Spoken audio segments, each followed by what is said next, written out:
What color is the moon in your memory? Think of it now. Perhaps it's a brilliant, sterile white, a coin of purest silver hanging in a velvet void. Or maybe it's a soft harvest gold looming over an autumn horizon. It's light, warm, and ancient. You've seen it 1,000 times, 1,000,000 times. It is the one constant in our heavens, the silent anchor of our nights, the keeper of our species' oldest dreams. It is predictable, knowable ours. But for 10 minutes on a night that began like any other, you were wrong. We were all wrong. It happened without warning. There was no celestial fanfare, no announcement from the grand orchestra of the cosmos. Just a sudden, chilling transformation.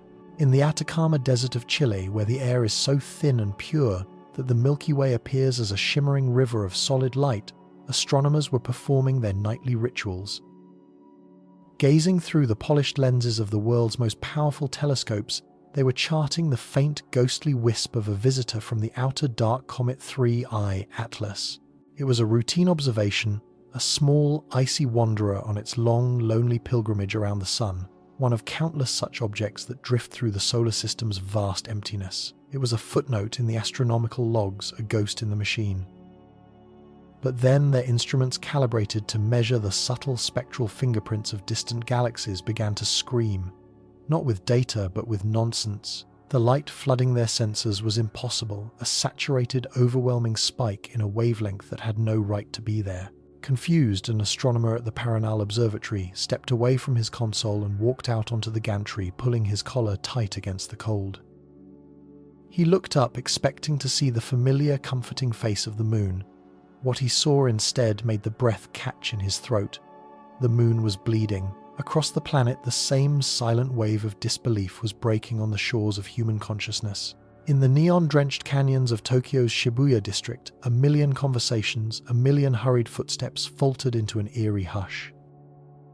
The city's artificial glare, usually powerful enough to wash out all but the brightest stars, was suddenly challenged by a celestial intruder. High above the glittering skyscrapers, the moon had shed its pearlescent sheath and was now glowing with the intense, vibrant red of a heated iron. It wasn't the soft, coppery blush of a lunar eclipse, a familiar shadow play of Earth and Sunday. This was something else entirely. An aggressive, luminous vermilion that seemed to pulse with its own internal energy, painting the faces of the upturned crowds in a spectral, unsettling light. Cell phone cameras, unprepared for such a radical shift in color and intensity, struggled to capture the phenomenon, rendering it on their screens as a distorted apocalyptic smear. But the human eye saw the truth. A truth so bizarre it felt like a collective hallucination, a shared dream from which the world was struggling to wake. On a research vessel navigating the deep black swells of the Central Pacific, a marine biologist on watch duty saw the color reflected in the water. She first mistook it for a distress flare, a sign of some terrible accident just over the horizon. But the light wasn't on the water. It was coming from above, a great scarlet wound torn in the fabric of the night sky. The ocean, which had been a mirror of silver and ink, now shimmered with a menacing garnet glow, as if the very depths were lit from some infernal source. The ship's crew gathered on the deck, their scientific training offering no explanation, no comfort. They were adrift not just on the ocean, but in a moment of profound cosmic alienation.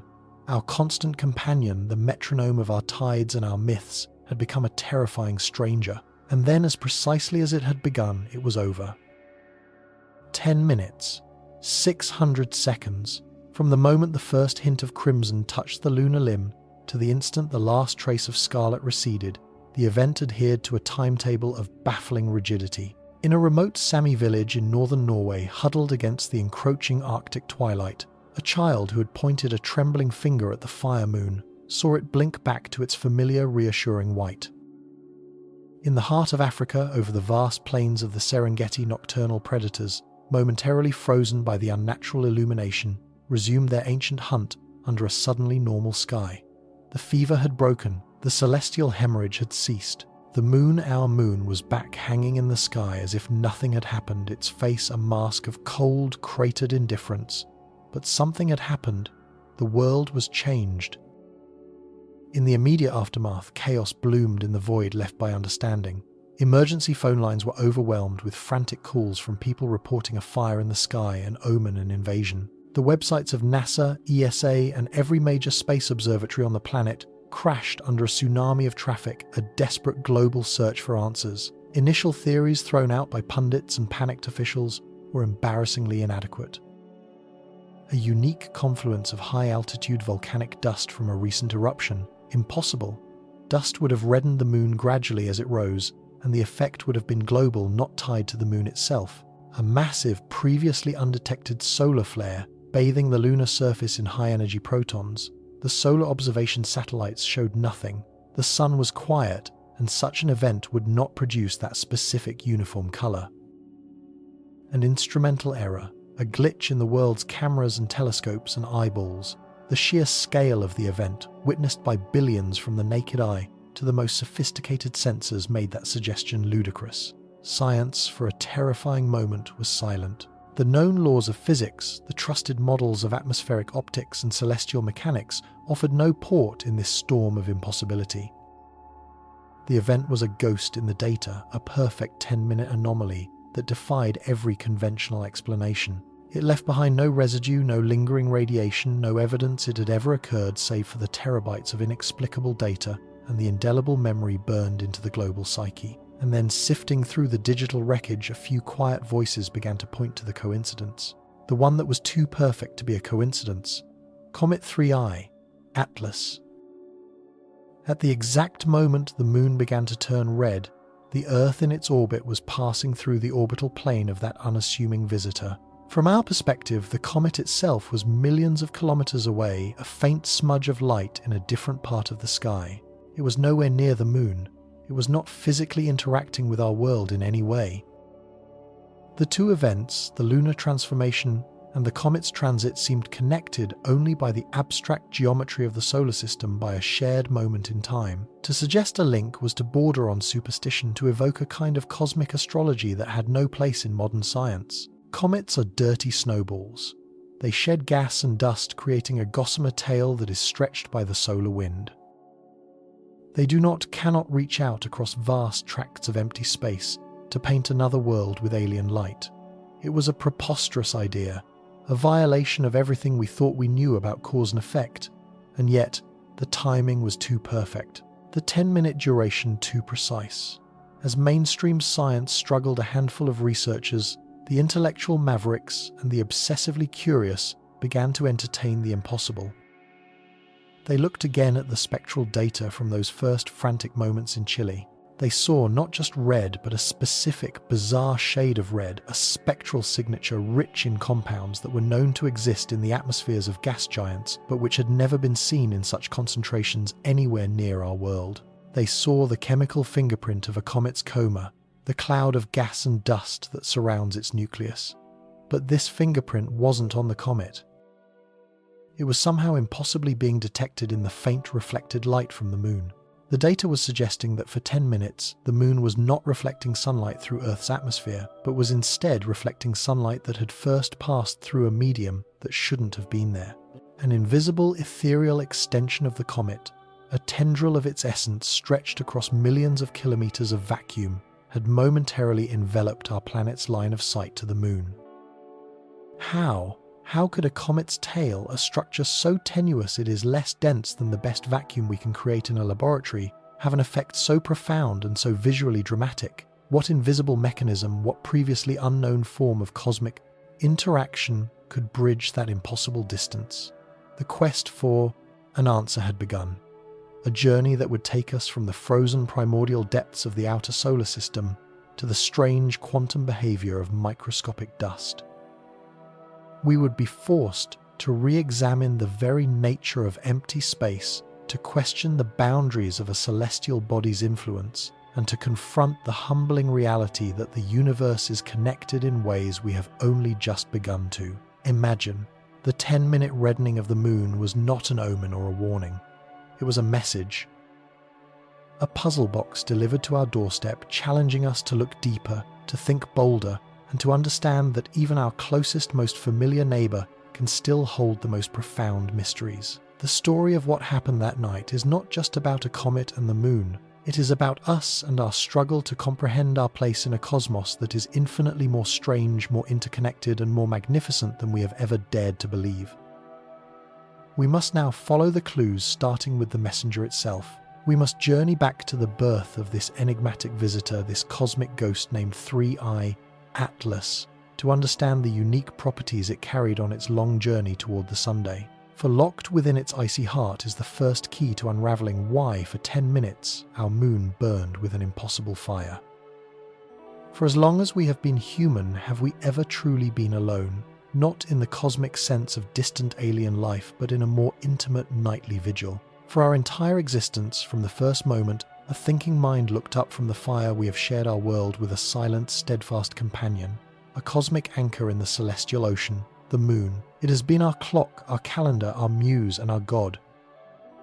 Its reliable cycle was etched into our earliest consciousness, a dependable rhythm in a world of chaos and uncertainty. We learned to plant by its phases, to hunt by its light, to navigate the vast dark oceans under its serene gaze. Its face, so familiar and unchanging, became a constant in the human story, a shared experience that connected every culture across every continent. But what happens when the constant changes? What happens when the familiar face in the sky, the symbol of serene predictability, suddenly wears a mask of blood? Throughout history, this terrifying transformation has been a harbinger. A lunar eclipse, when the Earth's shadow falls upon the moon, can scatter the sun's light through our atmosphere, painting the lunar surface in a deep coppery red. To our ancestors, this was no simple trick of light and shadow. This was a message. A dire cosmic omen. In ancient Mesopotamia, the astronomers were also astrologers, and a blood moon was a direct threat to the king.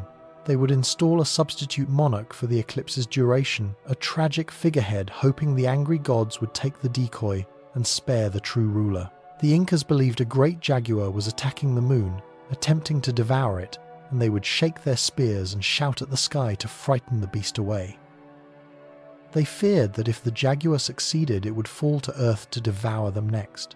For countless cultures, that crimson stain was a portent of war, of plague, of famine. It was the sky itself weeping blood, a celestial wound mirroring the suffering of the world below. This primal fear is written into our very DNA, a deep instinctual understanding that when the heavens change their nature, our world is about to follow. Over centuries, science slowly disarmed this ancient terror. We plotted the orbits, understood the geometry, and mastered the celestial mechanics. The blood moon was caged by the cool, clean logic of the eclipse. It was no longer an omen, but a predictable, explainable, and beautiful phenomenon. The terror was replaced with wonder, the fear with fascination. We had, it seemed, solved the riddle of the bleeding moon. We had tamed the celestial jaguar and deciphered the anger of the gods. We had wrapped the heavens in the comforting blanket of mathematics, believing we had accounted for every possibility. We were wrong. We were about to be reminded that the universe does not always play by the rules we have written for it. And the messenger for this humbling lesson was already on its way, a silent wanderer from the deepest, coldest frontiers of our solar system. It began as a faint smudge of light, a barely perceptible anomaly. In the sterile, data-driven environment of the Asteroid Terrestrial Impact Last Alert System, or ATLAS, a network of robotic telescopes tirelessly scans the heavens. Their mission is a profound one, to be our sentinels, our early warning system against cosmic threats. They sift through an avalanche of digital information every night, hunting for the faint motion of asteroids and comets against the static backdrop of distant stars.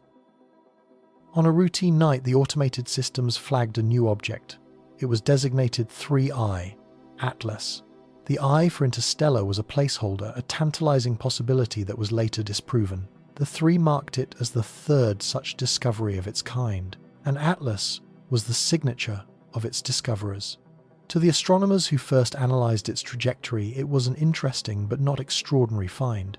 There was no alarm, no sense of impending mystery. It was simply another comet. A visitor from the Oort cloud. Imagine a vast, ghostly sphere surrounding our solar system thousands of times farther than Pluto. This is the Oort cloud, a cosmic reservoir of trillions of frozen relics from the birth of our sun.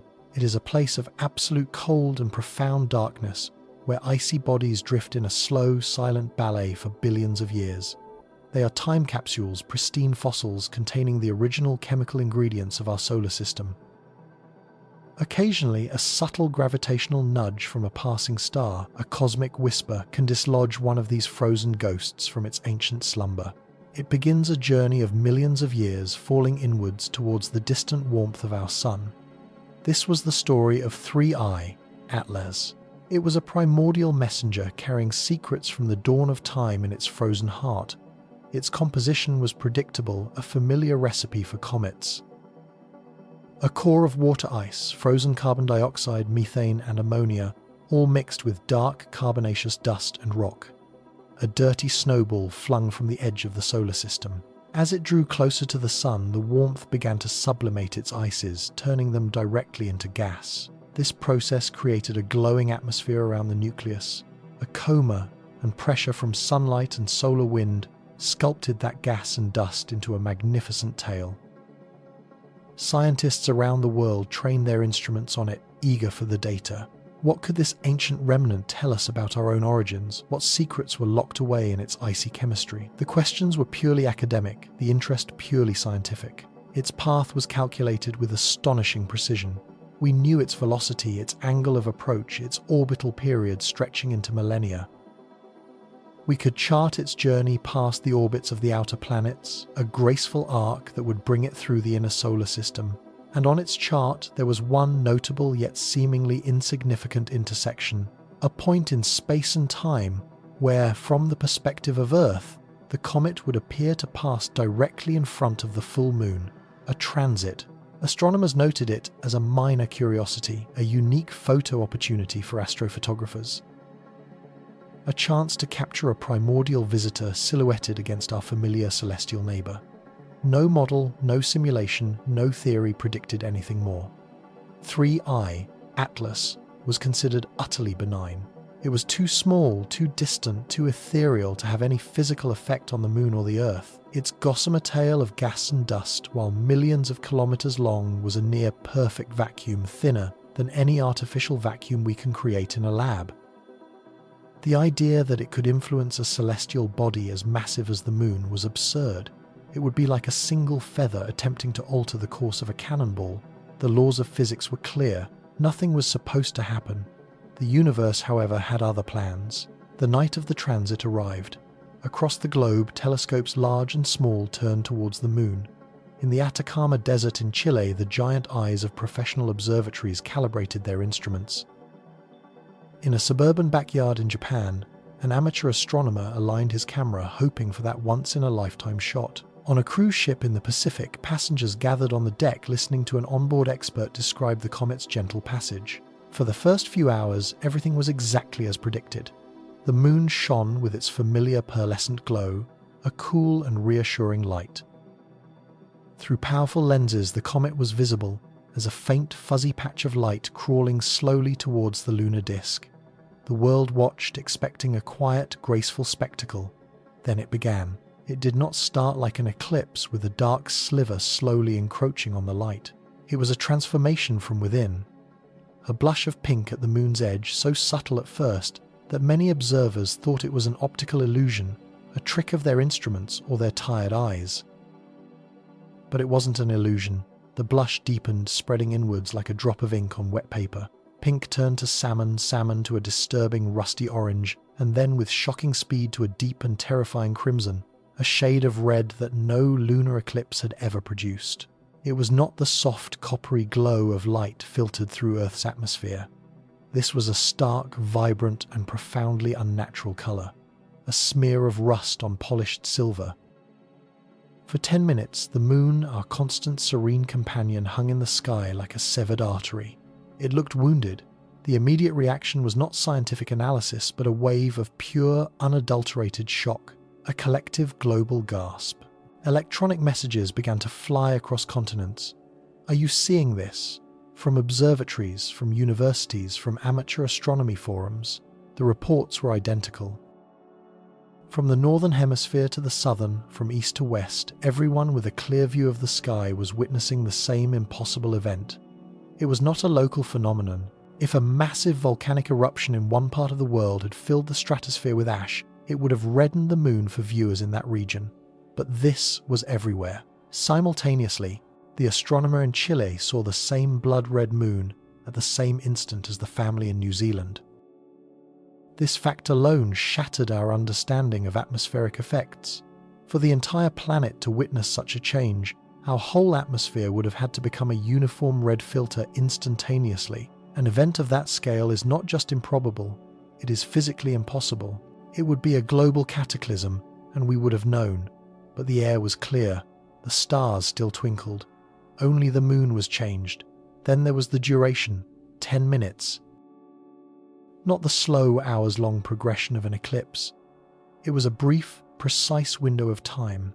As the nucleus of Comet 3.1, Atlas, completed its transit across the face of the lunar disk, the colour held its impossible bloody hue.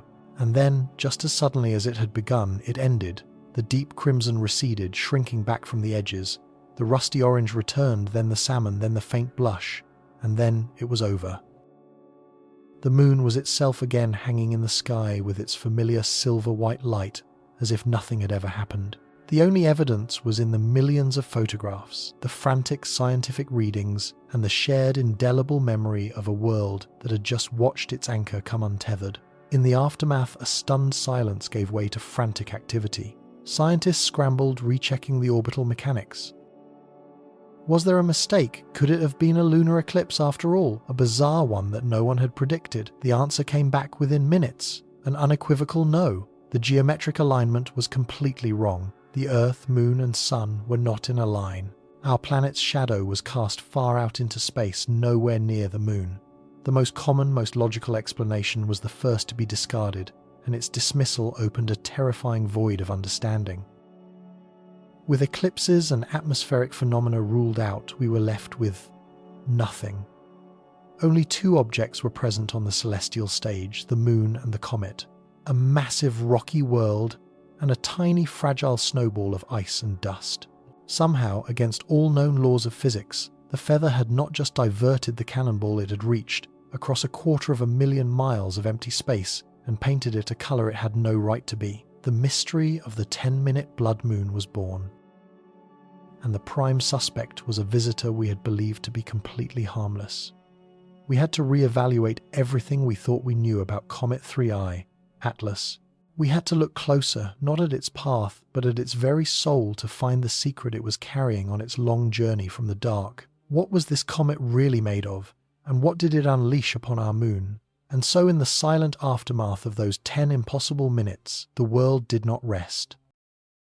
The shared global moment of awe was instantly replaced by a frantic planetary surge of inquiry. Before the last crimson photons had even faded from the lunar limb, a silent alarm had sounded across the global scientific community. This was not a time for quiet contemplation. This was a race against the ephemeral, a desperate scramble to capture the lingering ghost of the phenomenon before its secrets dissipated into the cold vacuum of history. In darkened control rooms and remote mountaintops, phones rang with an urgency that transcended time zones. Data, raw and unfiltered, began to flood secure servers, a digital tsunami of numbers and observations from every instrument that had been pointed skyward. The first wave of investigation was a brutal, systematic culling of the familiar. Science, in its most powerful form, often begins not by proving what is, but by ruthlessly disproving what is not. The most obvious culprits were immediately placed in a theoretical lineup, each one a known actor in the grand drama of atmospheric optics. The leading suspect was, of course, volcanism. We have seen its work before. We remember the aftermath of Pinatubo in '91, when stratospheric aerosols painted sunsets in lurid shades of violet and orange for months, giving the moon a ruddy, coppery glow. It is a known mechanism, a reliable trick of chemistry and light. Teams at geological surveys and atmospheric monitoring centres worked with feverish intensity, their fingers flying across keyboards, querying the planetary sensor network. They interrogated seismographs for the telltale tremor of a major eruption, one powerful enough to punch a plume of sulfur dioxide and ash into the stratosphere. They commanded satellites to scan the globe for thermal hotspots and the chemical signatures of volcanic gases. The result was a profound and unsettling silence. The planet was quiet. There had been no cataclysmic eruption, no clandestine fissure opening in a remote corner of the Earth. Our world's volcanic heart was beating steadily, calmly. The data was unequivocal. The stratosphere, the very layer of the atmosphere needed to host this light-scattering veil, was pristine. In fact, by all metrics, it was unusually clean, a vast, clear ocean of nitrogen and oxygen. The first and most plausible hypothesis did not just fail, it was invalidated with a stark, undeniable certainty. It was the equivalent of investigating a gunshot and finding not only no weapon but no bullet, no sound, not even a whisper of gunpowder in the air. This wasn't just a mystery, it was a paradox. Undeterred, the searchlight of scientific scrutiny swung to the next suspect: smoke. Gigantic continent-spanning wildfires like those that had ravaged Australia or North America are also capable of lofting vast pools of particulates high into the atmosphere, creating a similar light-filtering effect. Once more, the global observation network was put to the test. Satellites equipped with LIDAR systems, instruments that fire lasers into the atmosphere to map aerosol layers with exquisite precision, were tasked with sweeping the transit's path. Global fire maps were cross-referenced, wind patterns were modelled, and atmospheric chemists hunted for the specific carbon isotopes that betray the presence of burning biomass. Yet again, the answer came back with the same haunting emptiness. There were fires on Earth, as there always are, but none were remotely on the scale required. To cause such a uniform, instantaneous reddening across such a vast observational footprint, a wall of smoke would have needed to rise in perfect synchrony across an entire hemisphere. It was a logistical impossibility. The process of elimination continued, growing more desperate. Could it have been some bizarre, unprecedented meteorological event? Perhaps a sudden, widespread nucleation of ice crystals at the extreme upper edge of the mesosphere, forming a transient veil of noctilucent clouds of a type never before witnessed. These ethereal, electric blue clouds are the highest on Earth, shimmering in the twilight, but their physics is well understood. They scatter blue light. To generate a deep uniform red, they would need to be composed of something entirely different, with completely unknown scattering properties. Weather balloons, ground-based LIDAR, and satellite-borne temperature sounders were all consulted. They painted a portrait of an upper atmosphere that was utterly placid. No unusual temperature inversions, no anomalous humidity spikes, no strange gravitational waves rippling through the airglow. The stage was empty. The usual actors had all failed their auditions. The phenomenon had left no earthly fingerprints behind. With the simple explanations lying in ruins, the investigation deepened, moving from what our planet was, times doing, times to the very nature of the light itself. The great sentinels of the sky, the immense telescopes perched on the clearest, darkest mountaintops, had not been idle. While the world saw a red moon, their powerful spectrographs had been drinking in the light, dissecting it photon by photon. Spectroscopy is the Rosetta Stone of astronomy. It is the art of prying open a beam of light and forcing it to confess the story of its journey. Every atom it has touched, every molecule that has absorbed it, every dust grain that has scattered it.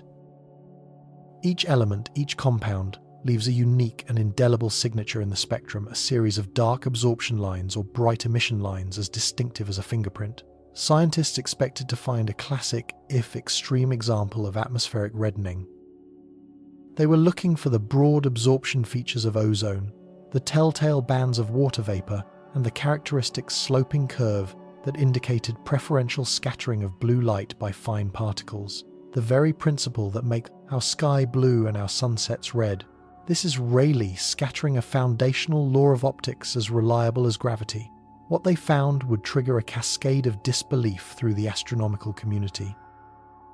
The first spectra to appear on screens in Hawaii, in Chile, in the Canary Islands were not just unusual, they were fundamentally wrong. They were impossible. The light was not simply missing its blue and green components. The spectrum was distorted, warped by a series of broad, shallow, and entirely unidentifiable absorption features. The gentle, predictable curve of Rayleigh scattering was gone.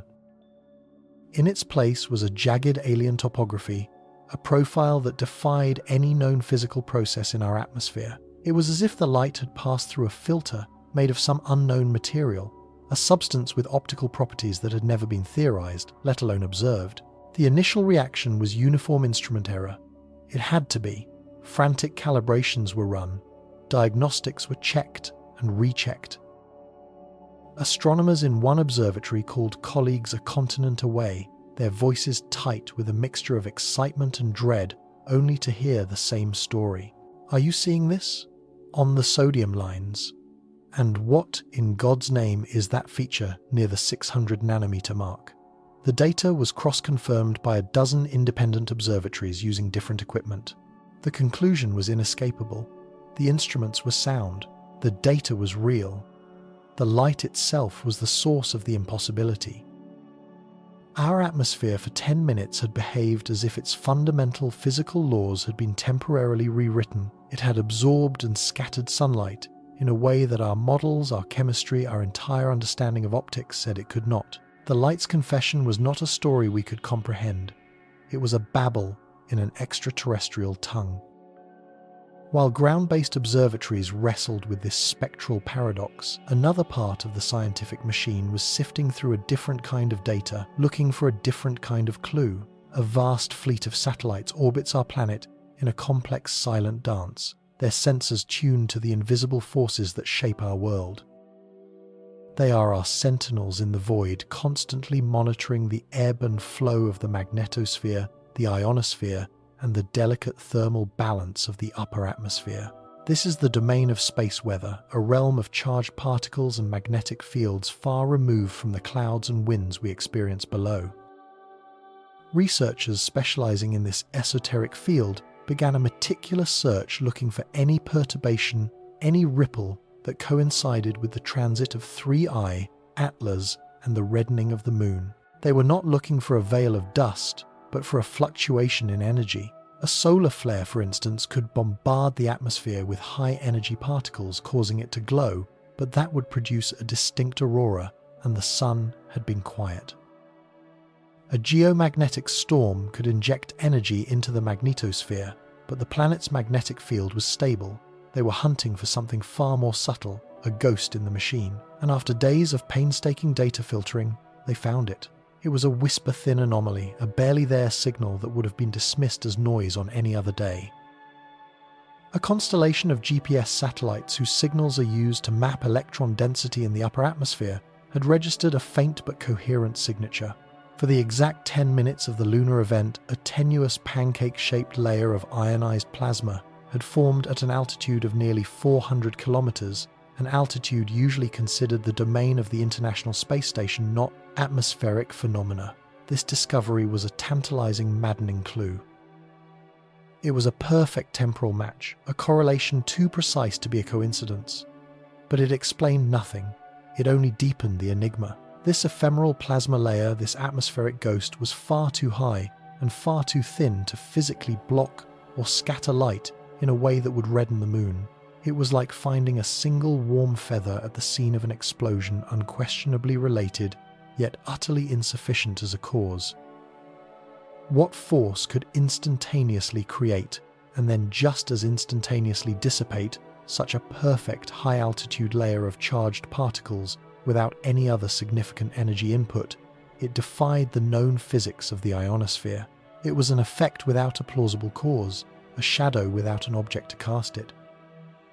The atmosphere itself seemed to be reacting to the transit not as a passive filter, but as an active participant, its highest layers resonating with the passage of the interstellar visitor in a way we couldn't begin to fathom. Now all the pieces were on the table. The confounding lack of any aerosol layer in the lower atmosphere. The physically impossible spectra recorded by the world's observatories. The ghostly high-altitude plasma sheet that had appeared and vanished in perfect sync with the event. Each piece of evidence on its own was a profound puzzle. Together they formed a portrait of a planet, subjected to a force that operated outside our known rules. There was only one final court of appeal, the great atmospheric models. These are some of the most complex pieces of software ever created, digital twins of our planet, running on supercomputers the size of city blocks. They encapsulate a century of accumulated knowledge of physics, chemistry, and fluid dynamics. They are our ultimate tool for understanding the intricate machine of our world's climate and atmosphere. With a sense of grim determination, teams of modelers around the world began feeding the strange new data into their simulations. They inputted the exact solar conditions. They inputted the pristine state of the stratosphere. They attempted to force the models to replicate the event by inserting the bizarre absorption and scattering data from the spectrographs. They tried to create the ionospheric plasma layer and see if it could produce any downstream optical effects. The results were a catastrophic failure. The simulations crashed. They produced nonsensical outputs atmospheres that collapsed or heated to impossible temperatures. The digital Earths, governed by the physics we hold to be true, rejected the observed reality. You could tell the model what had happened, but it could not find any pathway within its own logic to get there. It was like showing a calculator that 2 + 2 = 5. The machine could only return an error. The models could not reproduce the red moon for one simple, terrifying reason: the physics required to do so was not programmed into them because it was not physics that we knew existed. This was the true moment of crisis, the quiet, chilling climax of the investigation's first phase. It was the collapse of certainty. The problem was no longer a strange 10-minute light show. The problem was that the rulebook we had used to read the sky for over a century was demonstrably incomplete. The event had driven a stake through the heart of our most trusted predictive tools. We were confronted with the humbling realization that our atmosphere, this envelope of gas we thought we knew so intimately, possessed a hidden potential, a capacity to interact with the cosmos in a way we had never imagined. The failure was not in our instruments or our data. It was in our framework of understanding. We had exhausted every conventional explanation, every permutation of known science, and had found only dead ends and deeper questions. We had been meticulously searching for an earthly answer, trying to explain the event as a function of our time's world. But the evidence now pointed overwhelmingly in a different direction. The cause was not to be found in the familiar soil and sky of our home. We had to look up. We had to look times out, asterisk. The question was no longer what had happened to our atmosphere, but what precisely had 3i Atlas done to it as it passed by. And so every conventional explanation had crumbled to dust. The spectrographs offered no familiar fingerprints of volcanic ash, no telltale signature of industrial pollutants, no ghost of a distant wildfire. The raw, stubborn data from that 10-minute window in time refused to align with anything we thought we knew. Our planet's atmosphere, the usual suspect for any celestial color play, had been interrogated and found innocent. The moon itself, a silent, passive reflector, was blameless. The mystery had deepened, spiraling inward, until it seemed the laws of physics themselves were being coy, hiding a secret in plain sight. The global effort, once a symphony of collaborative excitement, was now a quiet hum of frustration, the digital noise of failure. The world had seen an impossibility, and science for the moment had no answer. It was a moment of profound humility, a reminder that the cosmos still holds its cards close to its chest. But in science, a dead end is never truly the end. It is an invitation, an opportunity for a different kind of thinking. Away from the frontline observatories and the atmospheric modelling centres, a new kind of team was being assembled, a quiet coalition of specialists whose expertise lay not in capturing new light from the sky, but in weaving together the faint, disparate threads of old light of archived data. They were data archaeologists, digital historians tasked with searching for a pattern not in a single event, but across the entire tapestry of planetary motion and deep space observation. Their tools weren't telescopes, but powerful, purpose-built algorithms. Their universe wasn't the sky above, but an almost infinite ocean of numbers, a chaotic library of everything we had ever recorded about our corner of the cosmos. They began with a simple, almost heretical premise. What if the cause wasn't from Earth or on the moon, but times between times them? What if the empty space separating our world from its satellite wasn't for those 10 crucial minutes entirely empty? It was a long shot, a search for a needle in a cosmic haystack. The team began the painstaking process of data fusion, a monumental task of layering dozens of independent data sets, each a different language telling a different part of the story. Lunar photometry detailing the precise color and brightness of the moon's surface was overlaid with Earth's own atmospheric transparency logs. These were then synchronized with telemetry from near-Earth satellites, mapping the subtle density fluctuations in the magnetosphere. Upon this complex foundation, they added the final, most crucial layer to the vast, sprawling archives of deep space surveys, the meticulously plotted orbits of every known asteroid, comet, and celestial wanderer that had ever passed through our frieze. Solar system. For weeks, the synthesis yielded nothing. The digital amalgamation was a storm of noise, a blizzard of uncorrelated data points. The computer servers in their climate-controlled rooms hummed day and night, sifting through petabytes of information searching for a ghost. The team was looking for an echo, a faint ripple, a statistical anomaly that could place something times anything times in that specific corridor of space at that specific time. They were hunting for a shadow in a realm defined by its emptiness. And then, after countless failed runs and recalibrations, it appeared. It wasn't a sudden flash of insight, no dramatic eureka moment. It was far quieter, far more subtle than that. It was a whisper. A single recurring anomaly began to resolve itself from the background noise. It was a trace, an almost imperceptible increase in signal attenuation registered by a handful of Earth-observing satellites. Individually, each data point had been dismissed as instrumental error, a fluke, but when woven together, a ghostly shape began to emerge. It was a line, an incredibly diffuse and tenuous corridor of something stretching across Earth's orbital path. The correlation was weak, almost probabilistic, but it was undeniably there, and its location was no coincidence.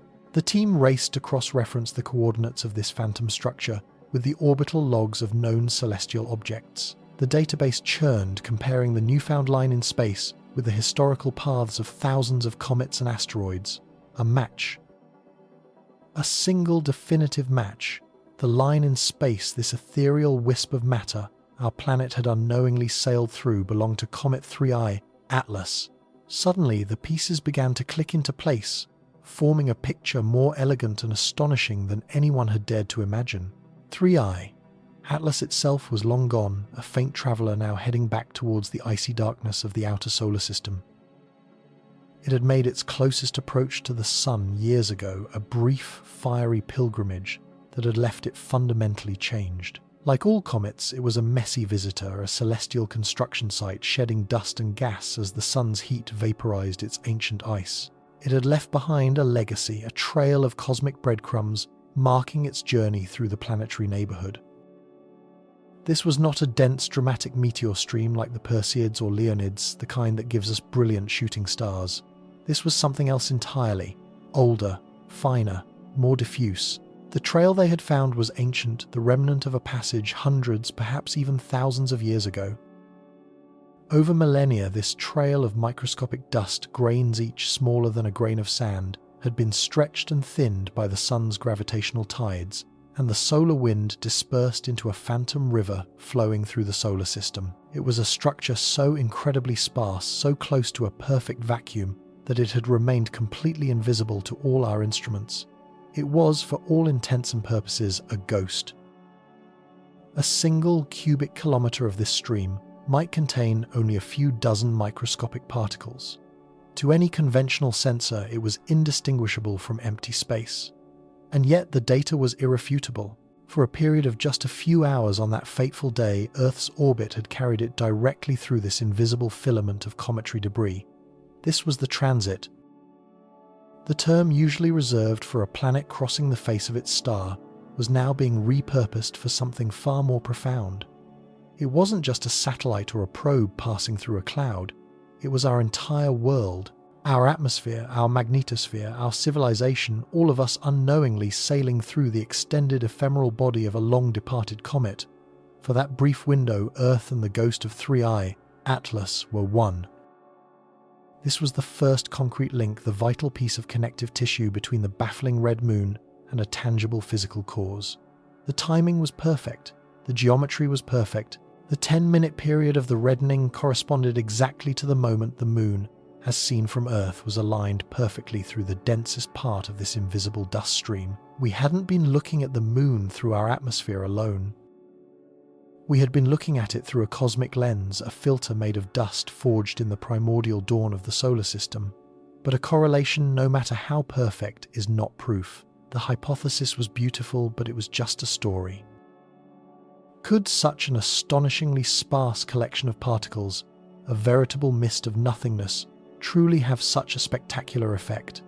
How could a dusting of ancient grit spread so thinly across millions of kilometers paint our entire moon a deep, shocking crimson? The question was no longer asterisk, where times the culprit was, but times how times it operated. The investigation moved from data archaeology to digital physics. The team now needed to build a universe in a box, a simulation so detailed it could replicate the event in its entirety. They began to construct a digital twin of the Earth-Moon system. They modeled our planet with excruciating precision, inputting the exact composition and density of the atmosphere, layer by layer, from the troposphere we breathe to the wispy ionized exosphere. They programmed its magnetic field, a complex dynamic shield that would interact with any charged particles. They rendered a digital moon, positioning it with millimeter accuracy along its orbit, its surface properties tuned to reflect sunlight exactly as the real moon does. Then came the most challenging part, building the ghost. They had to simulate the cometary dust trail itself. Based on the satellite data, they modeled its density, its shape, its trajectory. At first, they populated this digital river with standard generic cosmic dust, tiny inert spheres of silicate and carbon, the kind of material we believe made up most cometary trails. They ran the simulation. They set their virtual cameras on the surface of the digital Earth, aimed them at the digital moon, and watched. The clock ticked forward and the Earth model began its passage through the dust cloud. The result was nothing. A profound, disheartening nothing. The simulated moon remained a familiar pearly white. The light travelling from it to the virtual observers on Earth was barely affected. The attenuation was minuscule, the colour shift negligible, far, far too small to account for the spectacular event we had witnessed. The simulation had failed. The hypothesis was teetering on the edge of collapse. It was a crushing blow. The elegant geometry, the perfect timing, did it all mean nothing? The team was faced with a stark reality either. Their beautiful theory was wrong, or there was something fundamentally wrong with their assumptions. Something about the dust. They had treated it as simple passive debris. What if it wasn't? Comets are not uniform bodies. They are wild, heterogeneous concoctions, agglomerations of ice and rock and organic compounds from disparate parts of the protoplanetary disk. The material shed from one comet can be radically different from another. Perhaps the dust from 3I, Atlas, wasn't just ordinary dust. Perhaps it possessed unique, even extraordinary properties. This was the turning point within the turning point. The focus shifted from the macrophysics of orbits and trajectories to the microphysics of the dust grains themselves. A new simulation was designed, this time a far more complex and computationally expensive one. Instead of assuming the dust's properties, they allowed the simulation to vary them. The algorithm began to experiment to evolve the dust, tweaking its parameters in search of a combination that could reproduce the red glow. It tested different sizes, moving from microns to nanometers. It altered compositions, adding trace amounts of metallic elements like iron and magnesium materials known to be present in certain types of cometary nuclei. It played with the shape of the particles, changing them from perfect spheres to complex fractal aggregates, jagged snowflakes of rock and ice, and it experimented with a final crucial variable, the dust's electrical charge, its ability to interact not just with light but with Earth's magnetosphere. This digital crucible ran for days, churning through trillions of calculations, testing thousands of permutations. The team could only watch as their supercomputer hunted for a solution, a ghost in its own machine. And then it found it. The simulation blossomed. On the monitors, the pale white orb of the moon began to shift in color. First a pale orange, then a deepening amber, and finally, for a simulated 10 minutes, it settled on a deep, haunting crimson. The spectrographic output from the virtual light was a near-perfect match to the real-world observations. The team stared breathless at the screen. They had done it. They had recreated the impossible event. The simulation had not only confirmed that the dust trail was the cause, but it had revealed the dust's extraordinary nature. The particles of 3I, Atlas, were not simple silicate spheres. The model that worked, the only one that worked, required the dust to be a collection of extremely fine, needle-like crystalline structures rich in refractory olivine and laced with ionized iron.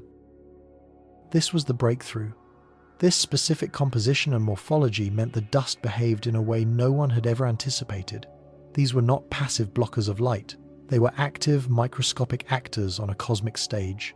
Their crystalline structure was perfectly shaped to scatter red light far more efficiently than blue light, an extreme form of Rayleigh scattering. And their ionized iron content caused them to interact with our planet's magnetic field, to be funneled and concentrated, however briefly, into a more effective screen along the line of sight to the moon. It was a perfect storm of improbable factors, the right orbit intersecting Earth at the right time, with the moon in the right place, and a dust composed of precisely the right material with the right shape and size. Change any single variable, and the event would never have happened. We had found our culprit, not a single object, but a trillion tiny ones. A river of invisible crystalline needles, a phantom remnant of a cosmic journey that took place before human history was ever written. We now knew the times, what asterisk. We understood the chain of events, but the revelation was just the beginning. It opened a door onto a new, more profound mystery. Asterisk. How times precisely does light behave when it passes through such an exotic medium? What are the exact quantum-level interactions between photons of sunlight and these charged crystalline grains? The simulation had given us the ingredients, the recipe for the red moon. Now we had to understand the physics of the cooking. We had to descend from the grand scale of planetary orbits into the strange subatomic world where light and matter perform their most intimate dance. The puzzle was solved, but an even greater one lay ahead. So we had our suspect, a ghost, a whisper of dust shed from an interstellar wanderer aeons ago, a phantom haunting the orbit of our world. The data was undeniable, the timing impeccable. The orbital models of 3I, Atlas's disintegrating nucleus, placed its ancient debris trail directly precisely in Earth's path, at the exact moment the moon blushed its impossible crimson. For a brief shining moment, it seemed the greatest astronomical mystery of the 21st century had been solved. We had our answer. But this revelation, this moment of supposed clarity, was a false dawn. The answer wasn't an answer at all.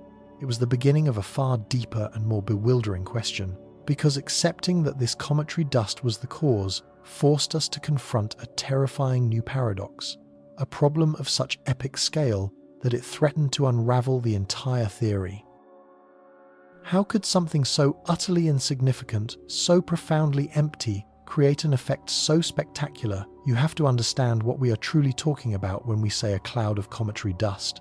Your mind might conjure images of a sandstorm, a thick, churning fog of particles obscuring the stars. The reality is profoundly, almost absurdly different. The filament of dust left by 3I, Atlas, was less a cloud and more the memory of a cloud.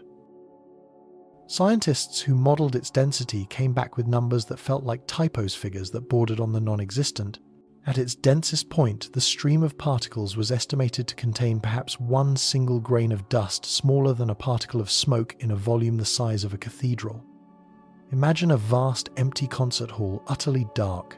Now picture releasing a single speck of glitter into that cavernous space. That was the concentration we were dealing with. Across the vast 13,000 kilometer diameter of the moon, the total amount of cometary material that intercepted the light path at any given second might not have filled a thimble. It was a veil woven from threads of nothingness. This was the chasm that opened before us. On one side, an observed phenomenon of breathtaking power, the entire lunar surface, 250,000 miles away, plunged into a deep, blood-red darkness for 10 surreal minutes. On the other side, a cause so tenuous, so microscopically diffuse, that it should have been completely undetectable. It was like claiming a single feather falling from orbit had caused a tidal wave. The physics simply didn't add up.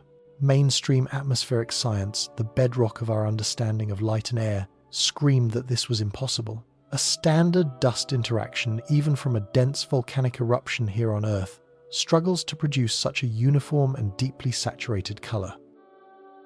To suggest that a cosmic vapor, an ethereal stream of near-nothingness could do it was heresy. The global scientific community, once relieved to have a suspect, was now fractured. The cometary dust hypothesis, our only solid lead, was threatening to collapse under the weight of its own improbability. If it was the dust, It wasn't behaving like any dust we had ever known. It couldn't be a simple case of blocking the light. There was not nearly enough material for that. It had to be something else, something far stranger. The investigation turned from the what to the how, from astronomy to a kind of cosmic forensics. We had to dissect the very nature of this alien dust to understand its soul. And when we did, we began to realize we weren't dealing with simple cosmic sand. We were dealing with the shrapnel of another solar system. The journey of 3I, Atlas, didn't begin in our celestial neighborhood. Spectral analysis of its fleeting coma before it disintegrated told us it was an interstellar object, a traveler between the stars. This meant its dust wasn't made from the same primordial recipe as the comets born in our own Kuiper belt or Oort cloud. It was forged in the disk of another star, under another sun, in a chemical environment potentially very different from our own. It was in a very real sense alien. Teams of astrophysicists and material scientists began constructing new models, not of generic cometary dust, but of this specific exotic variant.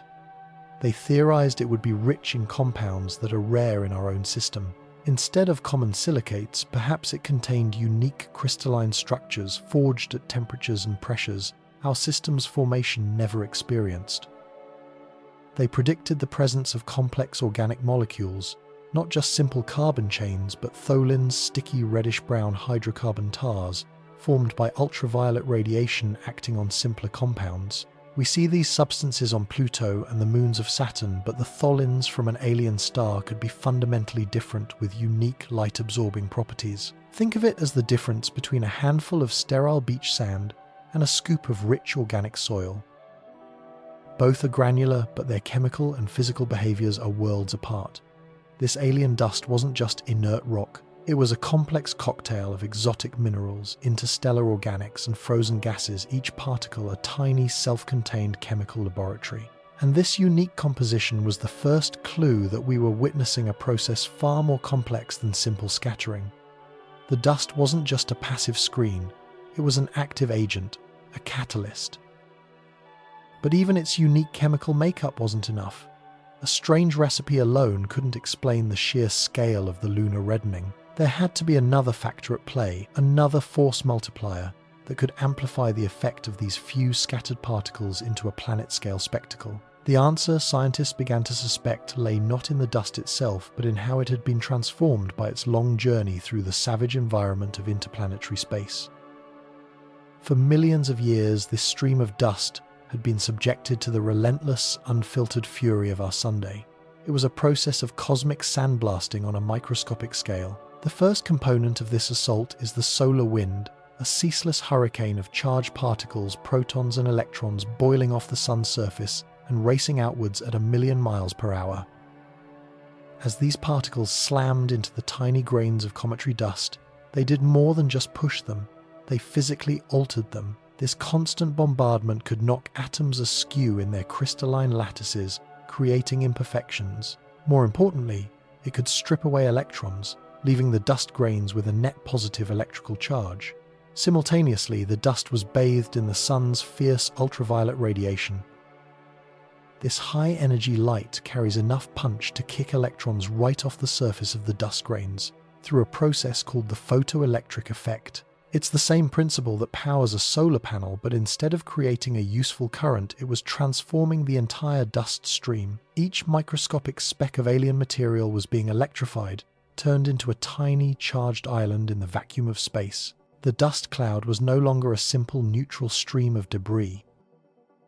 It had become a plasma, a vast, diffuse cloud of electrically charged matter, a ghostly entity governed not just by gravity, but by the far more powerful forces of electromagnetism. It was a thundercloud without the cloud, a 1,000,000,000-mile-long ribbon of static electricity drifting silently towards Earth. This was the missing piece of the puzzle, the force multiplier that scientists had been desperately seeking.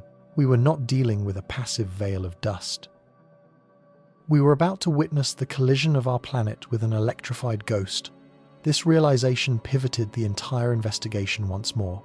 The key to the mystery might not be in the sky between the Earth and the Moon, but in the invisible shield that surrounds our world, the magnetosphere. The magnetosphere is Earth's suit of armor, a magnetic force field generated by the churning liquid iron in our planet's core.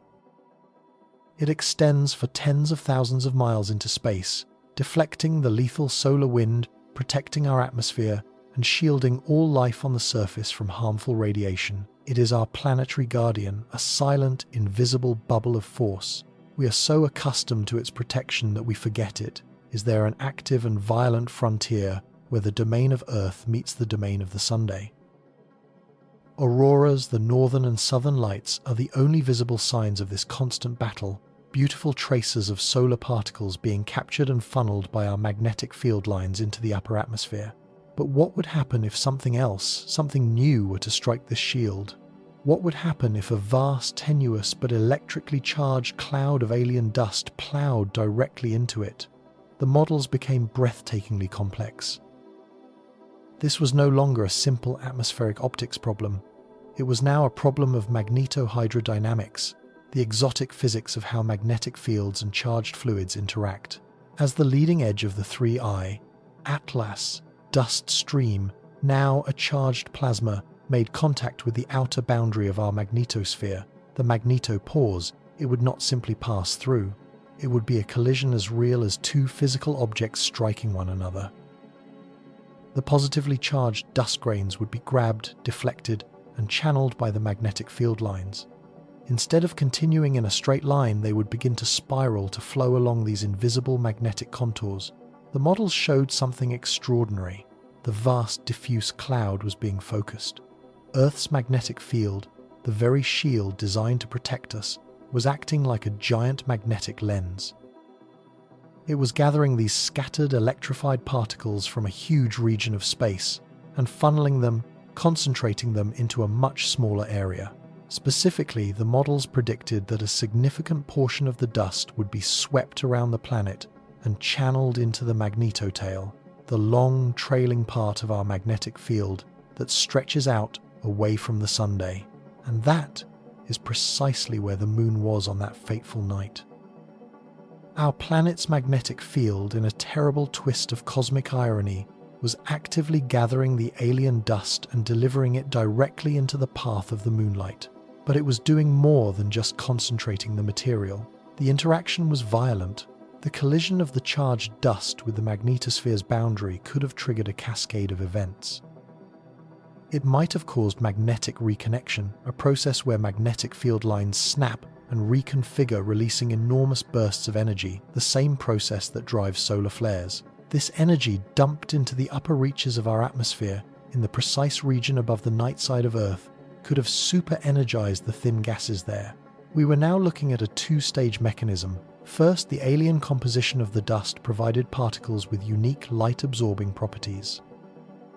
Second, the solar wind and radiation gave that dust an electrical charge. And third, Earth's own magnetic field captured this charged dust, concentrated it, and slammed it into the upper atmosphere, potentially triggering a massive release of energy. All of this was happening in the tenuous near vacuum of the exosphere, hundreds of kilometers above the surface. We had found a plausible chain of events, a physical pathway to connect the ghost to the crime scene. Yet one final agonizing question remained. Even with a concentrated stream of exotic energized particles flowing through the magnetotail, how did it create that specific haunting color? A deep uniform blood red is a notoriously difficult color for atmospheric phenomena produce. Auroras flash green, pink and purple. A normal lunar eclipse turns the moon a coppery orange-red, the result of all of Earth's sunrises and sunsets being filtered through the dense lower atmosphere and projected onto the lunar surface. This was different. This was not the gentle red of filtered sunlight. It was a stark monochromatic crimson that seemed to swallow light rather than transmit it. The color was too pure, too dark. The answer had to lie in the final act of this celestial drama, the unique way that light-hour moonlight interacted with this bizarre, artificially created atmospheric condition. Scientists began to explore even more exotic possibilities. Could the energy dumped into the exosphere by the dust cloud have excited specific atmospheric molecules, like atomic oxygen or nitrogen, causing them to glow with a faint intrinsic red light of their own, an air glow on an unprecedented scale? This glow, combined with any scattering effects, might create the color we saw. Or perhaps the answer lay in a completely new type of light scattering we had never before witnessed.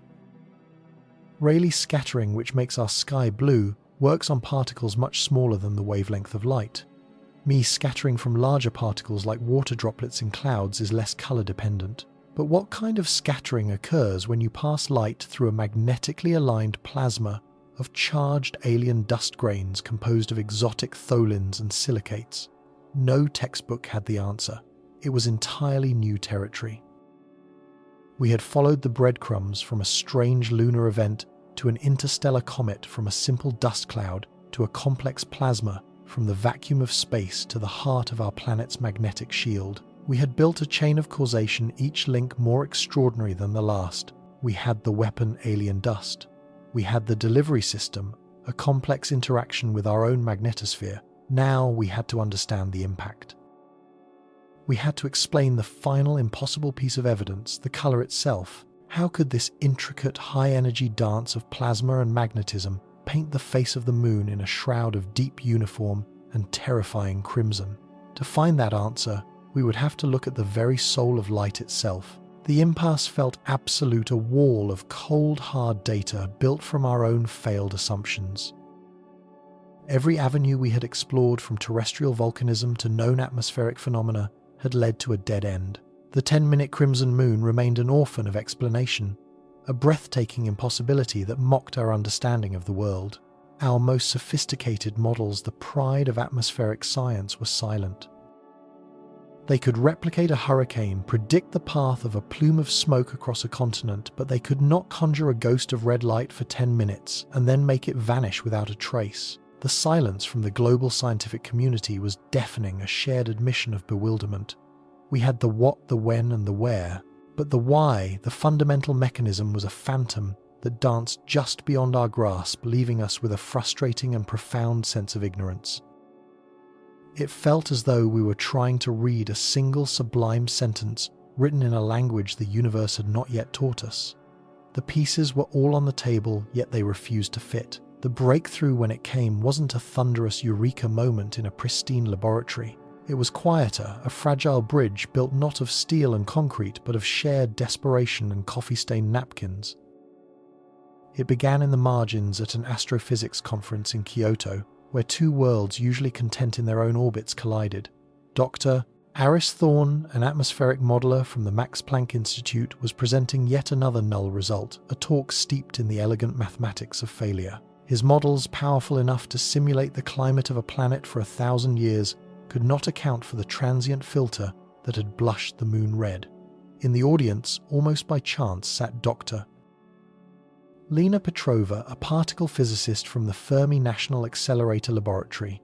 Her world was not the sweeping grandeur of atmospheric rivers and pressure systems, but the violent subatomic chaos of particle accelerators. She studied how infinitesimal fragments of matter, shards of creation, behave when subjected to extreme energies and electromagnetic fields. She listened as Thorne described the comet's dust, the solar wind conditions, the strange 10-minute window. To most, it was a lecture on meteorology. To Petrova, it was something else entirely. She heard the echo of her own research, a faint resonance between the colossal dance in our skies and the frantic choreography of the particles she smashed together in the subterranean tunnels of Illinois. After the talk, she approached him not with an answer, but with a question that would change everything. She asked about the dust itself. Not just its size or density, but its fundamental structure, its crystalline nature, and its potential electromagnetic response. Thorne, accustomed to treating dust as a simple variable of mass and distribution, was initially dismissive. To an atmospheric scientist, dust is dust. But Petrova pressed on, explaining that at the quantum level, not all silicates are born equal.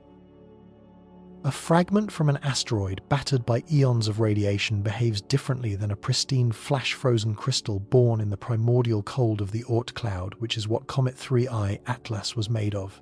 These cometary particles, she proposed, weren't just tiny rocks, they were potentially perfect nanoscale capacitors, each one a microscopic lattice capable of holding and releasing energy in very specific, very peculiar ways. It was a staggering leap of intuition, a hypothesis that connected the largest scales of our atmosphere with the smallest, most esoteric rules of particle physics. It was, to be frank, considered a fringe idea, a shot in the absolute dark. But in the face of total failure, a shot in the dark was all they had left. And so began one of the most unlikely and ambitious collaborations in modern science. It required the merging of two completely different computational languages, two distinct philosophies of simulation. Thorne's world was one of fluid dynamics, a realm of continuous fields and flowing systems governed by classical mechanics. Petrova's was a universe of quantum probability of discrete energy states and unpredictable particle interactions.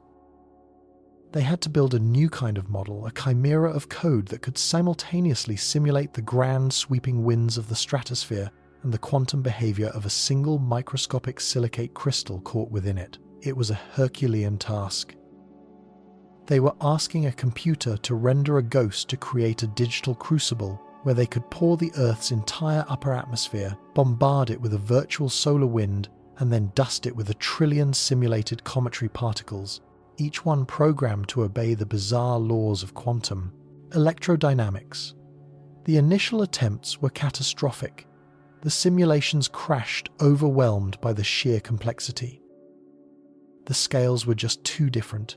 It was like trying to write a symphony using the roar of a jet engine and the whisper of a single atom. For months, their teams worked painstakingly, optimizing the code, forging a link between the macro and the micro. They fed the system every scrap of data they had, the precise spectroscopic analysis of the comet's tail, which gave them the exact chemical fingerprint of the silicates, the solar flare data from that specific day, which gave them the energy and density of the proton stream from the sun, the magnetosphere readings, which showed how Earth's magnetic shield was bent and warped by the solar onslaught. They weren't just recreating the event, they were rebuilding the universe as it existed for that fleeting 10-minute window, a perfect digital facsimile of a forgotten moment in time. The processing power required was immense, harnessing supercomputing clusters across 3 continents. They watched for weeks as the simulation crawled forward, rendering the complex dance of forces. The virtual comet dust, a shimmering veil of light in the visualization, began its slow, inexorable descent into the upper reaches of the digital atmosphere. The team watched breathless as the simulated particles entered the crucial altitude between 90 and 110 kilometers, and at first, nothing. Absolutely nothing. The light passing through the dust layer in the model remained unchanged. The moon in their digital world stayed a placid, pearly white. The crushing weight of failure descended on the team once again. The anomaly was almost missed, a tiny flicker in a petabyte of data that one of Petrova's graduate students nearly discarded as a computational error. In a single, impossibly specific layer of the simulation, at an altitude of 103 kilometers, the virtual sensors detected a bizarre energy spike. For a fraction of a simulated second, the silicate particles weren't just scattering light, they were resonating with it. Petrova realized their error. They had been thinking of the interaction as a collision, a physical process. But it wasn't just physical, it was electrical. The solar wind, that stream of high-energy protons from the sun, wasn't just pushing the particles, it was charging them. Under normal conditions, this charge would be insignificant. But the conditions during the transit were anything but normal. The solar wind was unusually dense, and the Earth's magnetic field at that precise location and time happened to create a sort of natural bottleneck, focusing the stream of protons directly into the path of the cometary debris. The ultrafine silicate crystals, pristine and perfectly formed, were not just passing through the atmosphere, they were being supercharged by a focused blast of solar energy. This was the missing key. This was the trigger. Petrova and Thorne raced to rewrite a core section of the simulation's physics engine. They programmed the silicate particles not as passive blockers of light, but as active, tunable resonators. Each crystal, when struck by a proton of a specific energy, would have its electron shells excited to a temporary hyper-unstable state. In this state, the crystal's interaction with light would change dramatically. It would develop a sudden, almost unbelievable efficiency for absorbing and scattering photons at the blue and green end of the spectrum. It was a form of resonant scattering, a phenomenon previously only theorized in the exotic atmospheres of distant exoplanets, but never witnessed here on Earth. The particles would for a brief moment become the most perfect blue light filters imaginable. They ran the simulation again, the entire global team watching on a shared video link, the silence thick with tension. The virtual dust stream descended, the solar wind hit, and then it happened. On their screens at an altitude of 103 kilometers, a layer of the atmosphere began to glow, not with its own light, but with the filtered light from below. A thin, ethereal sheet, no more than a few kilometers thick, suddenly materialized. It was a celestial stained glass window painted across the heavens. The simulation showed it with terrifying clarity. Light from the moon below traveled up towards this newly formed layer. As it passed through, the energized, resonating silicate crystals went to work. They acted like a trillion tiny tuning forks, each one vibrating at a frequency that perfectly cancelled out the wavelengths of blue, indigo, and green.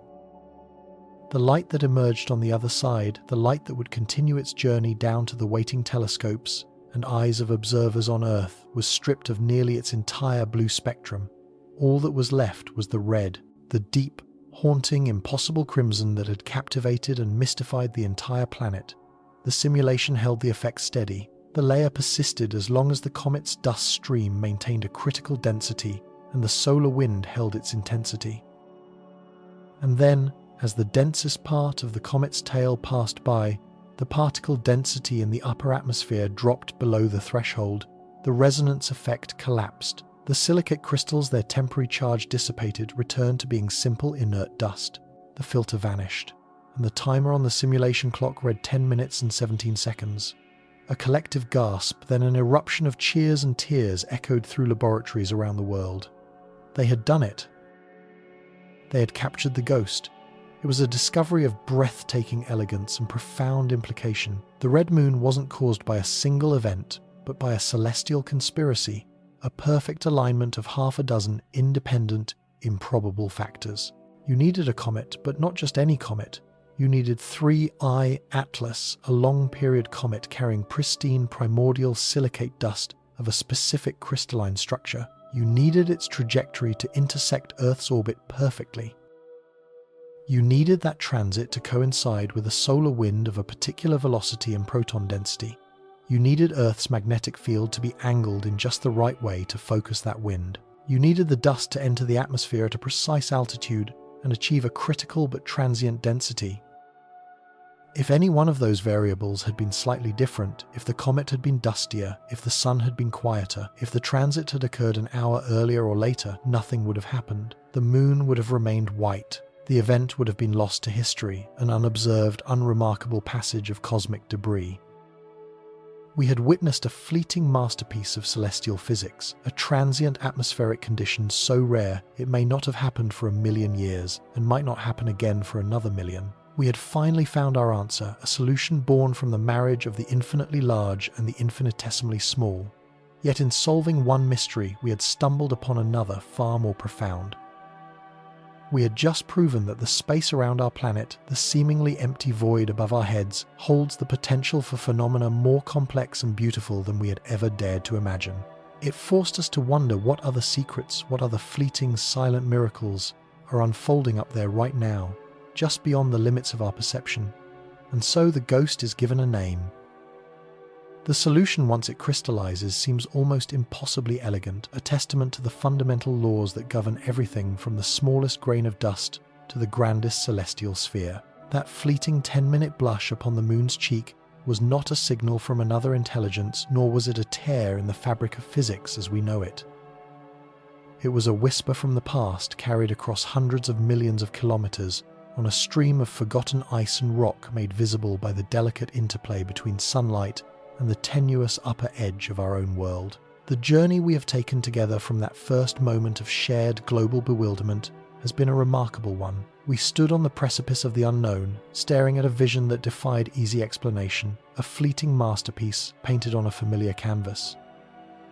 We chased shadows through computer models, sifted through archives of spectral data, and debated theories that ranged from the plausible to the fantastic. Each dead end, each discarded hypothesis was not a failure, but a crucial step, refining our questions and sharpening our focus until the truth in all its subtle glory had no choice but to reveal itself. The red moon of the three-eye Atlas transit has now entered our lexicon not as an unsolved anomaly, but as a profound lesson.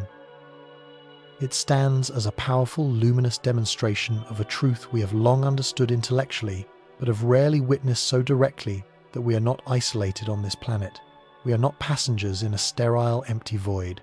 We are living, breathing participants in a dynamic, interconnected system, where the actions of a long-dead comet can, for a few precious moments, change the very color of our sky and the light that falls upon our world.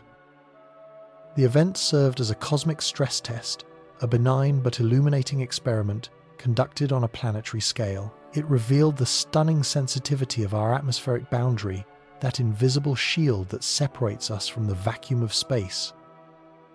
We learned that this shield is not a static wall but a reactive membrane, a vibrant ecosystem of charged particles and exotic chemistry that can capture the faint ghostly fingerprint of a passing debris stream and magnify it into a spectacle visible to the naked eye. This discovery has fundamentally shifted our perspective. We no longer see the space between planets as merely empty. We see it as a landscape filled with invisible rivers and currents, ancient highways of dust and gas that chart the gravitational history of our solar system. The red glow was a form of celestial archaeology, allowing us to see for the first time the precise location and density of a cometary dust trail that was otherwise completely transparent to our most powerful instruments. This newfound understanding has immediate powerful implications for the safety and stewardship of our own world. For decades, the field of planetary defense has been overwhelmingly focused on the big threats, the civilization-ending asteroids, the monolithic chunks of rock and iron that could carve new craters into our planet's surface. We built telescopes to scan the darkness for these singular, massive bullets, charting their orbits with meticulous precision. But the three-eye Atlas event has opened our eyes to a different kind of hazard, one that is far more subtle yet potentially just as consequential. It has taught us that comets are not just solid bodies. They are ephemeral, messy objects that shed vast, invisible clouds of debris as they journey through the solar system. These streams are not empty. They are populated by trillions of micrometeoroids, tiny grains of sand and pebbles traveling at astonishing velocities. While a single one of these grains would burn up harmlessly as a fleeting meteor flying a billion-dollar satellite or a crewed spacecraft through a dense cloud of them, would be like navigating a microscopic sandstorm at 50,000 miles per hour. The cumulative effect of these tiny impacts could shred solar panels, disable critical electronics, and compromise the integrity of a spacecraft's hull. Before this event, detecting these tenuous, spread-out dust streams was a matter of guesswork and extrapolation. We could model where we thought they might be based on a comet's trajectory, but we had no way to confirm their presence or measure their density directly. Now we have a new tool, a new method of celestial cartography. By observing how our own atmosphere responds to their passage, we can begin to map these invisible hazards. The sodium scattering effect, the very mechanism that painted the moon red, acts as a planetary-scale particle detector. When we see that characteristic ephemeral glow, we know we are witnessing the Earth's atmosphere interacting with a debris field. We can analyze the intensity, duration, and location of that glow to infer the density and trajectory of the stream itself. It is a paradigm shift in our approach to situational awareness in near-Earth space. We can now envision a future network of ground-based and orbital observatories, all pointed not just at the moon or distant stars, but pointed back at our own atmospheric limb, watching for the telltale blushes of light that signal the crossing of these ancient cometary paths. This isn't just about protecting our assets in orbit. It's about building a richer, more complete understanding of our immediate cosmic environment. We are learning to read the weather of interplanetary space, a skill that will be absolutely critical as humanity ventures further from home, sending explorers to Mars and beyond. The red moon was our first unexpected lesson in this new and vital science. Yet the reverberations of this discovery extend far beyond the concerns of our own solar system, reaching out across the unfathomable gulfs of interstellar space to the thousands of distant worlds we have found orbiting other stars. The quest to understand exoplanets, to determine which of these countless worlds might harbour life, is one of the greatest scientific odysseys of our time. Our primary tool in this search has been the analysis of starlight as it passes through an exoplanet's atmosphere. The tiny dips and changes in that light spectrum can tell us about the gases present, hinting at the possibility of water, methane, or oxygen. But this method gives us only a static snapshot, a general chemical inventory of an entire atmosphere. It struggles to tell us about the dynamic processes, the weather, the geology, and the complex interactions that truly define a world as a living, breathing place. The 3I Atlas event provides us with a blueprint for a completely new type of observation. It suggests that a planet's atmosphere is not just a passive filter for starlight, but can be an active screen upon which cosmic events are projected. That fleeting red glow was a transient atmospheric event, a temporary phenomenon driven by an external source. What if we could learn to spot similar transient events on worlds light years away? Imagine pointing our future even more powerful telescopes at a promising exoplanet orbiting a distant star. For years, its atmospheric data might appear stable, unchanging, but then for a few hours or perhaps only a few minutes, we detect a sudden anomalous brightening in a very specific wavelength of light, a sodium flare perhaps, or the signature of another element. What could it mean?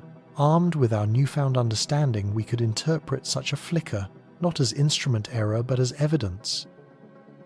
It could be the sign of that world passing through the debris trail of its own system's comets, giving us an unprecedented insight into the presence and composition of smaller bodies in that alien solar system. Or more tantalizingly, it could be a sign of something happening on the planet itself. A massive volcanic eruption like a terrestrial Io could spew vast quantities of sodium and other elements high into the atmosphere, creating a temporary glow that would be visible across interstellar distances. Detecting such a flicker would be like seeing the planet's geological heartbeat, a sign of an active dynamic interior. This technique transforms exoplanet hunting from the science of static portraits to the art of capturing fleeting moments. It gives us a way to search for action, for change, for the kind of planetary metabolism that we associate with living worlds. The brief, beautiful blush on our own moon has in effect handed us a new key, a new question to ask of the cosmos as we search for life elsewhere. Are your skies alive with light? And so we return to where we began, looking up at the moon, but seeing it now through new eyes. It is no longer just a silent, steadfast companion. We now know it can serve as a cosmic screen, a celestial bulletin board, upon which the universe can post messages written in the language of light and dust. The story of the red moon is ultimately a story of connection. It connects the distant frozen fringes of our solar system with the highest, most delicate layers of Earth's atmosphere. It links the chemistry of a disintegrating comet born in the same primordial cloud as our own planet to the fundamental physics of how photons scatter. It ties the tireless work of scientists and observers around the globe to a shared moment of wonder that united humanity, if only for a short while, in a collective gaze toward the heavens. This event has reinforced the profound and humbling idea that nothing in the cosmos truly exists in isolation. We are all part of an immense, intricate tapestry woven together by the threads of gravity, light, and shared history. The Earth drifts through a sea of ancient memories, and every so often, one of those memories washes ashore, leaving a luminous temporary mark upon our world. The universe, it seems, is constantly speaking. It whispers in the gravitational waves from colliding black holes. It shouts in the light of exploding supernovas, and now we know it paints fleeting pictures on the face of our moon. Our task as curious inhabitants of this cosmos is simply to learn how to listen, how to watch, and how to interpret the sublime messages it sends our way. The puzzle of 3I, Atlas, and the red moon is solved, but in its solution, we have unlocked a dozen new, more profound questions. What other invisible structures drift between the planets? What other transient phenomena are lighting up the atmospheres of distant worlds, waiting for us to build telescopes powerful enough to see them? What other secrets are hidden in plain sight, encoded in the subtle interplay of light and matter that unfolds around us every single moment? The great cosmic ballet continues its choreography, written in the laws of physics, its dancers, the planets, comets, and stars. We have just been granted a brief, breathtaking glimpse of one of its more subtle and beautiful movements, and it fills us not with a sense of finality, but with a renewed and urgent sense of anticipation for the countless wonders that are still out there waiting patiently for their turn to step into the light. The sky is not the limit, it is just the beginning of the stage.